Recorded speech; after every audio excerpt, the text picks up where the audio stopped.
आजकल comedy movies मानो जैसे खत्म हो गई। कॉमेडी मूवीज तो आती है, लेकिन जो कॉमेडी हम पहले देखते थे वो कॉमेडी आजकल नहीं है। अगर हम भूल भुलैया और भूल भुलैया 2 में से किसी को एक को चुनना होगा तो हम सभी भूल भुलैया ही देखेंगे। आजकल ओल्ड कॉमेडी मूवीज के सीक्वल पर बॉलीवुड कॉमेडी मूवीज चल रही है। बॉलीवुड में एक जमाना था तब एक से एक बढ़कर कॉमेडी मूवीज थी, और अगर आज भी हम वो मूवीज देखते हैं तो वो हमें हंसाती है। लेकिन आजकल की कॉमेडी मूवीज में वो बात नहीं है, हम एक बार देख के उसे भूल जाते हैं। भागम भाग, हेरा फेरी, धमाल, हंगामा, चुप चुप के, गरम मसाला, इन सबके सीन्स डायलॉग्स हमें आज भी याद है, और ये सब मूवीज आज भी मीम्स पर फेमस है।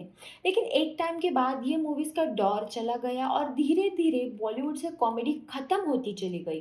कुछ मूवीज इतनी बुरी थी कि एक्टर्स खुद आकर मूवीज की बुराई करने लगे। सैफ अली खान ने एक इंटरव्यू में कहा कि हमशक्ल्स मूवी करना उसकी सबसे बड़ी गलती थी। Saif Ali Khan hope it would be deleted for ever.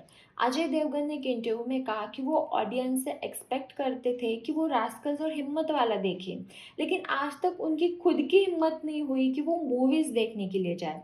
लेकिन ये सब क्यों और कैसे हुआ? आज हम वो कॉमेडी मूवीज क्यों नहीं देख पा रहे हैं? बॉलीवुड में ऐसा क्या हुआ कि कॉमेडी मूवीज बंद हो गई? इसका जवाब जानने के लिए हमें पीछे जाना होगा। In the history of world cinema, comedy featured prominently in the silent era itself. 1921 में full fledge satirical comedy film Bilat Pherat release हुई, जो एक साइलेंट फिल्म थी और जिसे धीरेन्द्र नाथ गंगुली ने प्रोड्यूस की थी। फिल्म एक लंदन रिटर्न यूथ पर बेस्ड थी जो कल्चरल मिसमैच से डील करता है।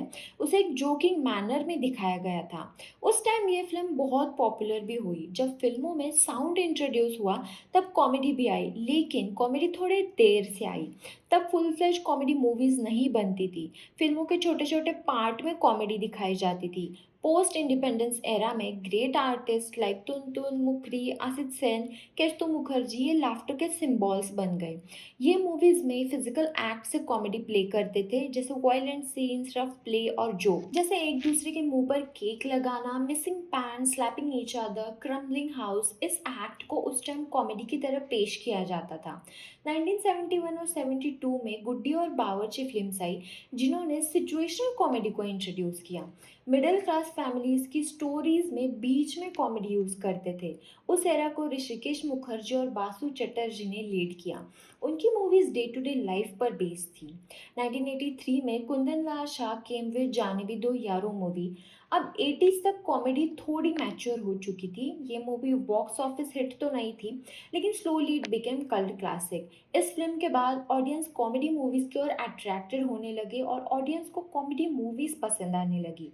1987 में मास्टरपीस पुष्पक रिलीज हुई, और इस मूवी के बाद audience got very excited about comedy film. 90s तक सोसाइटी में काफ़ी इकोनॉमिक चेंजेस आ चुके थे और एक नया ब्रांड ऑफ स्लैपस्टिक कॉमेडी ने एंट्री ली थी।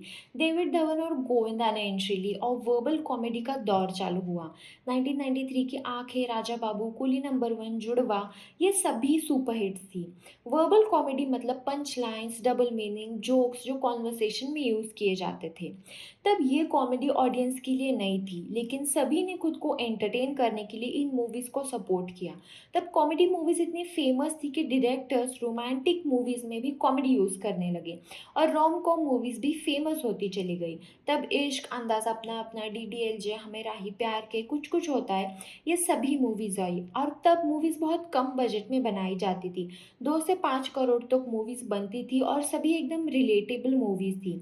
ऑडियंस एक्टर्स की कॉमेडी को आसानी से रिलेट कर पाते थे, और तब लार्जर देन लाइफ इफेक्ट्स ये सब ज़्यादा नहीं था। अब बॉलीवुड का कॉमेडी एरा चालू होने वाला था, क्योंकि 2000 में डायरेक्टर प्रियदर्शन, जो एक मलयाली फिल्म मेकर है, उन्होंने बॉलीवुड में एंट्री ली और उन्होंने हंगामा, हेरा फेरी, भागम भाग, चुप चुप के, ढोल, भूल भुलैया और भी बहुत मूवीज़ की।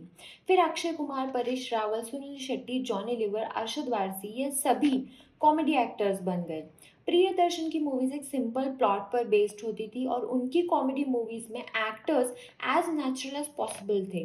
उनको एक ग्लैमर वे में या कोई स्टार नहीं दिखाया जाता था। मूवीज़ में सभी एक्टर्स की comic timing, screen presence, dialogue delivery audience के दिल में एक जगह बना ली थी। और तब मूवीज़ की डायरेक्शन और राइटिंग बहुत कमाल की थी। और तब मूवीज़ एक तो प्रियदर्शन ने डायरेक्ट और लिखी थी, तो कुछ मूवीज़ नीरज वोरा ने लिखी है। नीरज वोरा ने जोश, आवारा पागल दीवाना, अजनबी, हेरा फेरी, फिर हेरा फेरी इन मूवीज़ को लिखा है। इन दोनों की मूवीज़ के कैरेक्टर्स बहुत कंफ्यूजिंग होते थे, इससे मूवी में ऑटोमेटिक कॉमेडी बढ़ जाती थी। जैसे हेरा फेरी, जहाँ 3 लोग जो आपस में ही झगड़ा करते हैं, और बाबू भैया की धोती, राम और श्याम का झगड़ा, ये सब एक नेचुरल कॉमेडी क्रिएट करता है। भूल भुलैया में अक्षय कुमार का कैरेक्टर खुद ही एक कॉमेडी है। उसके कॉस्ट्यूम्स, उसके डायलॉग्स, एक्टिंग आज भी कल्ट क्लासिक है। लेकिन भूल भुलैया 2 में रूह बाबा का कैरेक्टर उतना कॉमेडियन नहीं है। जब माला माल वीकली मूवी आई थी, तब Riteish Deshmukh was not sure about the movie, लेकिन मूवी सुपरहिट थी। अक्षय कुमार, परेश रावल और बहुत सारे एक्टर्स अपने कॉमेडी करियर का सक्सेस प्रियदर्शन जी को देते हैं, और आज इनकी मूवीज पर लोग सीक्वल बना रहे हैं जिनका ओरिजिनल स्टोरी और प्लॉट से कोई लेना देना नहीं है, लेकिन फिर भी हम थोड़ी बहुत उम्मीद लेके थिएटर्स में जाते हैं। अब अगर प्रियदर्शन इतनी अच्छी मूवीज कर रहे थे, तो ये मूवीज बंद क्यों हो गई? बॉलीवुड में ऐसा क्या हुआ कि कॉमेडी मूवीज बंद हो गई, और आज कॉमेडी मूवी बनाने के लिए कम से कम 100-200 करोड़ क्यों लगते हैं? 2010 के बाद प्रियदर्शन बॉलीवुड छोड़ के मलयालम मूवीज में वापस चले गए। वहीं दूसरी तरफ नीरज वोरा भी हेरा फेरी 3 पर काम कर रहे थे, लेकिन उनकी डेथ हो गई। अब किसी को तो कॉमेडी मूवीज लाना था, इसलिए फराज सामजी एंटर हुए और उन्होंने डबल धमाल, हिम्मत वाला, बोल बच्चन ये सब मूवीज की, और कुछ बॉक्स ऑफिस पर हिट भी थी, पर कुछ मूवीज उनकी फ्लॉप हो गई। 2010 के बाद बॉलीवुड ने एडल्ट कॉमेडी मूवीज बनाना चालू किया, क्योंकि उस time adult comedy movies market में नई नई आई, और फिर लोगों ने उसको बहुत पसंद भी किया। ग्रेट ग्रैंड मस्ती, शौकीन्स, क्या कुल है हम 3, ये सभी रिलीज हुई। कॉमेडी मूवीज तो बहुत रिलीज हुई, लेकिन ऑडियंस उसको रिलेट नहीं कर पा रही थी, क्योंकि स्टोरीज नई नई थी, प्रिडिक्टेबल स्टोरीज थी। मूवीज थोड़ी अनलॉजिकल बन गई, और ये सब हुआ क्योंकि अच्छे डायरेक्टर्स और राइटर्स जा चुके थे, और नेपोटिज्म ने टैलेंट को आगे आने नहीं दिया। कुछ मूवीज अच्छी हो सकती थी, लेकिन पुअर राइटिंग और डायरेक्शन से मूवीज फ्लॉप थी। हिम्मत वाला, जिसमें कास्टिंग अच्छी थी, लेकिन बहुत ज़्यादा मेलोड्रामा, स्लैपस्टिक ह्यूमर और पुअर एग्जीक्यूशन से वो फेल हो गई। रास्कल्स, जिसमें संजय दत्त और अजय देवगन थे, सेंस ऑफ ह्यूमर ना होने की वजह से वो फ्लॉप थी। मूवी में राइटिंग सबसे इम्पोर्टेंट है, अगर राइटिंग अच्छी है तो मूवी अच्छी होगी। जहाँ एक तरफ कॉमेडी मूवीज गिरती जा रही थी, वहीं दूसरी तरफ 2012 में आयुष्मान खुराना ने एंट्री ली rom com movie Vicky Donor से, जहाँ थोड़ी एडल्ट कॉमेडी और राइटिंग और स्टोरी के कारण फिल्म हिट थी। आयुष्मान खुराना आज का अक्षय कुमार है, जो कॉमेडी मूवीज डिलीवर करता है। आयुष्मान ने बरेली की बर्फी, बधाई हो, ड्रीम गर्ल, शुभ मंगल, सावधान जैसी बहुत रोमांटिक प्लस कॉमेडी मूवीज की। और बॉलीवुड में एक टाइम ऐसा आया था जब सोशल मैसेज को कॉमेडी में रिप्रेजेंट करते थे। अब अगर सोशल मैसेज पर सीरियस मूवी बनती तो उसे कोई नहीं देखता, इसलिए कॉमेडी में उसको लोगों के सामने लाया गया। इसका बेस्ट एग्जाम्पल है 3 इडियट्स, पीके जैसी मूवीज। और इसके बाद आयुष्मान की मूवीज ने मानो सोशल मैसेज और कॉमेडी पर कब्जा कर लिया। फिर लॉकडाउन के बाद ओटीटी ने कब्जा कर लिया, और वहाँ अच्छी राइटिंग होने लगी। फिर एक्शन कॉमेडी सीरीज मूवीज आने लगी। ओटीटी के बाद लोगों ने थिएटर जाना बंद ही कर दिया। बहुत सारी मूवीज फ्लॉप हो गई, क्योंकि इस पॉइंट में नेपोटिज्म इतना बढ़ गया कि बॉलीवुड ने किसी नए टैलेंट को चांस ही नहीं दिया, और जो पुराने कॉमेडी किंग्स थे उनके हाथ से भी काम चला गया। जॉनी लीवर ने एक इंटरव्यू में कहा, आजकल बहुत कम कॉमेडी मूवीज बनती है, और लीड एक्टर्स जॉनी लीवर के प्रेजेंस से घबरा जाते हैं और एडिटिंग में बहुत ज़्यादा पार्ट कट कर देते हैं। कुछ एक्टर्स राइटर को स्टोरी बदलने के लिए कहते हैं, और जॉनी लीवर के साथ लीड एक्टर्स भी कॉमेडी सीन्स मांगते हैं। फिर राइटर सभी एक्टर्स को कॉमेडी सीन्स डिस्ट्रीब्यूट करते हैं, और इस तरह से जॉनी लीवर्स के रोल छोटे से छोटे होते गए, और उनको अच्छे ऑफर्स मूवीज आना बंद हो गए।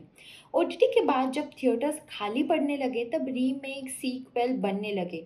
ओरिजिनल ओरिजिनल के नाम पे तो लोग सीक्वल देखने जाते हैं। अब गोलमाल के कितने सारे पार्ट्स आ चुके हैं, भूल भुलैया 2, अब भूल भुलैया 3 भी, हेरा फेरी 3, ओएमजी 2 और ऐसे और भी अच्छी मूवीज के सीक्वल्स आएंगे।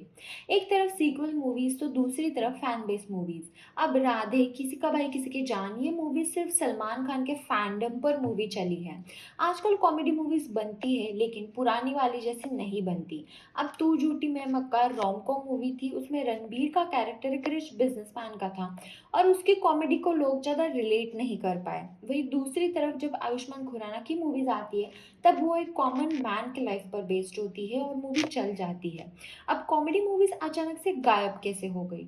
तो 2010 के बाद जब अच्छे डायरेक्टर्स चले गए तब लोगों के प्रेफरेंसेस चेंज हो गए और comedy equals to adult comedy में बदल गई। एडल्ट कॉमेडी कुछ साल तक चली, फिर social message plus comedy I. ये कॉमेडी अभी आयुष्मान खुराना चला रहे हैं।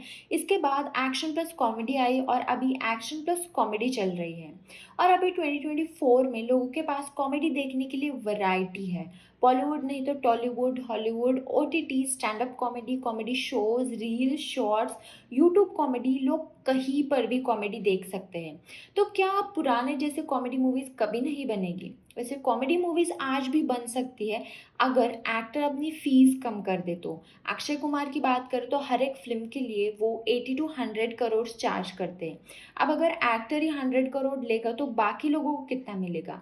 बॉलीवुड में सभी टॉप के एक्टर्स मिनिमम 80 करोड़ पर फिल्म चार्ज करते हैं और बाकी आयुष्मान खुराना, राजकुमार राव 10 to 15 करोड़ पर फिल्म चार्ज करते हैं।